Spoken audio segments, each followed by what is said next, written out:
द्वितीय सप्तम मारक है, लेकिन आयु स्थान अष्टम और तृतीय भाव है। तृतीय भाव कैसे, अष्टम भाव कैसे है, समझिए। कहते हैं अष्टम ह्यायु स्थान, अष्टम स्थान यानी रंध्र भाव, जिसको रंध्र भाव कहते हैं, वह भाव जो है आयु स्थान है। ठीक है, उसको आयु मृत्यु कहा गया कि नहीं कहा गया? अष्टम भाव को आयु स्थान कहा गया। अष्टम ह्यायु स्थान अष्टमाद अष्टम चेत, उससे अष्टम, अष्टम भाव से अष्टम भाव। तो अष्टम भाव कौन है? ये वाला। कहते हैं अष्टमाद अष्टमम चेत, अष्टम से अष्टम भाव भी आयु स्थान ही। अष्टम से अष्टम गिनिए, 1 2 3 4 5 6 7 8, तृतीय भाव आ गया। अष्टमाद अष्टमम चेत, अष्टम से अष्टम भाव, यानी कि अष्टम से अष्टम भाव तृतीय भाव आया, तो तृतीय भाव भी आयु स्थान हुआ। ठीक है, यह एक सामान्य नियम है, हर जगह लागू होता है। यदि आपको संतान के बारे में देखना है तो पंचम भाव संतान का है, तो पंचम से पंचम भी देखिए। जैसे पंचम भाव संतान का है ना, पंचम से पंचम भी देखना चाहिए। किसी संतान देख रहे हैं, पंचम भाव को देखेंगे, पंचम भाव पावग्रह नहीं बैठा है, पंचम भाव का स्वामी कहीं तृप्त प्राय भाव नहीं बैठा है, पंचम भाव स्वामी नीच का नहीं बैठा है, यही देखेंगे ना संतान के लिए, यही देखना होगा हमको। तो ये इसके साथ साथ नवम भाव की स्थिति देखना चाहिए, क्योंकि पंचम भाव तो संतान का हो गया, पंचम से पंचम देखना चाहिए। संतान के लिए 2 भाव देखेंगे, कौन कौन सा? पंचम भाव और पंचम से पंचम, सबका सब पाठ। अगर रोग शत्रु देखना है तो षष्ठ भाव तो देख ही रहे हैं, षष्ठ भाव से रोग शत्रु देखना ही देखना, लेकिन षष्ठ से भी षष्ठ भाव देखना चाहिए, तब पूर्णतः से आपका बात निकलेगा, आपका जो भी प्रदर्शन होगा अच्छा होगा। षष्ठ भाव से रोग देखते हैं, षष्ठ सप्तम अष्टम नवम दसम एकादश, तो षष्ठ भाव से रोग भी देखते हैं, एकादश से भी देखा जाएगा। ठीक उसी प्रकार विवाह देखना है, व्यापार देखना है, सप्तम देखिए, सप्तम सप्तम लग्न को देखा जाएगा।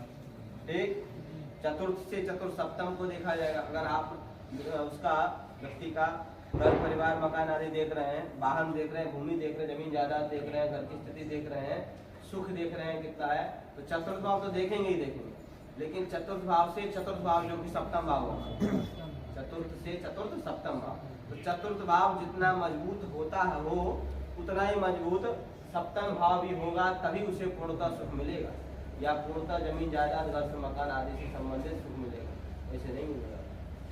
तो वही सूत्र यहाँ भी लगा, अष्टम से अष्टम भाव आयु स्थान, और दोनों का व्यय स्थान। भाई आयु का जो व्यय करे, व्यय मतलब खर्च करे, खत्म करे, उसी को न मारक मृत्यु कहेंगे।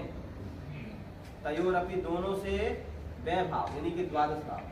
भाई कोई भी भाव है, जैसे पंचम भाव है, पंचम से उसका व्यय भाव चतुर्थ भाव है कि नहीं है? पंचम से क्या देखते हैं? विद्या बुद्धि संतान देखते हैं। तो अगर विद्या बुद्धि संतान को अगर आप स्थिति खराब देख रहे हैं कि कैसे संतान की स्थिति खराब होगी, तो चतुर्थ भाव को देखिए। अगर पंचम भाव स्वामी चतुर्थ भाव में चला जाए तो उसको व्यय हो गया ना, पंचम भाव स्वामी चला गया तो व्यय हुआ, तो अपने से व्यय भाव में आ गया, एक प्रकार का सूत्र है। तो हर भाव से उसका व्यय भाव उस भाव के लिए हानिकारक है। सप्तम भाव का उसका व्यय भाव षष्ठ भाव हानिकारक है सप्तम भाव के लिए, केवल सप्तम भाव के लिए, हर के लिए नहीं, केवल सप्तम भाव के लिए। लग्न भी हानिकारक है द्वितीय भाव के, लग्न भी हानिकारक है केवल द्वितीय भाव के लिए और किसी के लिए नहीं। उसी प्रकार अष्टम भाव आयु स्थान था, अष्टम से चलो कोई बात नहीं, लेकिन अष्टम भाव का जो व्यय कर रहा है यानी आयु का व्यय कर रहा है सप्तम भाव, वह मारक स्थान हो गया। सप्तम कोई पूछ सकता है द्वितीय सप्तम क्यों मारक, ये क्वेश्चन हो सकता है ना, भाई द्वितीय सप्तम आप मारक कर रहे हैं, कारण क्या है मारक होने का, ऐसा क्या इसने बिगाड़ दिया किसका कि इसको मारक बना दिया? जबकि यहाँ से अच्छी स्थिति देखा, विवाह देखा जाता है, जिंदगी का सबसे इम्पोर्टेंट पार्ट है विवाह, वही देखा जाता है, वही मारक कह दिया। व्यापार देखा जाता है, पदोन्नति देखी जाती है, यात्रा देखी जाती है, अच्छे अच्छे जगह यात्रा देखा जाता है सप्तम भाव। तो कारण क्या है? क्योंकि वह आयु स्थान का व्यय भाव। उसी प्रकार से द्वितीय भाव भी अच्छा है, धन संपत्ति का भाव है, कुटुंब का वाणी का भाव है, क्या खराब है? फिर भी मारक कह रहे हैं। कारण क्या है? क्योंकि तृतीय भाव आयु स्थान है, तृतीय भाव से व्यय भाव द्वितीय भाव, इसलिए मारक स्थान है। ठीक है, इसलिए द्वितीय सप्तम। एक आपका प्रश्न आए कि द्वितीय सप्तम मारक क्यों है? यदि आप पे नहीं आता तो आप ही किसी से पूछ सकते हैं, अगर कोई बात ऐसी चल रही हो, बताइए मारक स्थान द्वितीय सप्तम को क्यों मारक? कुछ ना कुछ अरे उससे द्वादश भाव है तो व्यय भाव है, इससे द्वादश भाव है तो वैभाव है, ऐसे वैभाव है। वै मतलब क्या, द्वादश भाव को ही वैभाव कहते हैं ना। तो अष्टम से द्वादश भाव पड़ा सप्तम भाव, तृतीय भाव से भी द्वादश पड़ा द्वितीय भाव।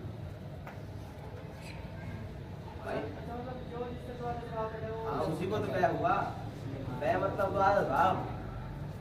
आ रहा समझ में सतीश पांडे जी? मतलब अष्टम से द्वादश भाव सप्तम बढ़ता है, इसलिए वैभाव सप्तम।